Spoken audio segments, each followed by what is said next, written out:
Hello, എന്നെ ഓർക്കുന്നുണ്ടോ? മറക്കണമെന്ന് ഒരുപാട് ആഗ്രഹിച്ചതാണ്, പക്ഷെ ഓർമ്മകളായി എന്നിൽ നിറഞ്ഞു നിൽക്കുകയാണ്. ഇപ്പോഴും പാടാറുണ്ടോ? രാഗവും താളവും മറന്നു. പാട്ട് കേൾക്കാനാണ് ഇപ്പോൾ ഇഷ്ടം. എന്നോട് ദേഷ്യമുണ്ടോ? എനിക്കേറെ പ്രിയപ്പെട്ട ഒരു എഴുത്തുകാരൻ എപ്പോഴോ എഴുതിയിട്ടുണ്ട്, ഓർമ്മകളായി മാറിക്കഴിയുമ്പോഴാണ് എന്തിനും ചന്തം കൂടുകയെന്ന്. എനിക്കും അങ്ങനെയാണിപ്പോൾ തോന്നാറുള്ളത്. നീ കൂടെ ഉണ്ടായിരുന്നതിനേക്കാൾ ഭംഗിയുണ്ട് നിന്റെ ഓർമ്മകൾക്ക്. അതുകൊണ്ട് ദേഷ്യമില്ല, സ്നേഹം മാത്രം.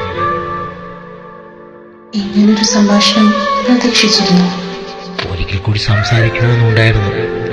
ഒന്നും പറയാതെ എന്നിൽ നിന്ന് നടന്നു വന്നത് എന്തിനായിരുന്നു എന്ന് അറിയണമെന്നുണ്ടായിരുന്നു. ഇപ്പോൾ ഒരു ചോദ്യം കൂടെ, എന്തിനാണ് എന്നെ ഇപ്പോൾ വിളിച്ചത്? നിങ്ങളെപ്പോലെ എനിക്കും ഉത്തരമറിയാത്ത ചോദ്യങ്ങളാണ് ഇതൊക്കെ. എന്തിനായിരുന്നു ഞാൻ നിങ്ങളിൽ നിന്ന് ദൂരമാകുന്നത്?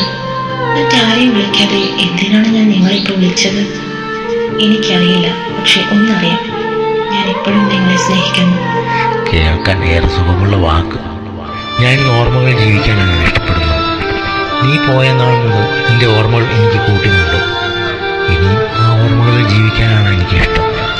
നഷ്ടമാകുമെന്ന് ഭയമില്ലാതെ എന്നും നിന്റെ സ്വന്തമെന്ന് ഉറപ്പുള്ള നിന്റെ ഓർമ്മകൾ.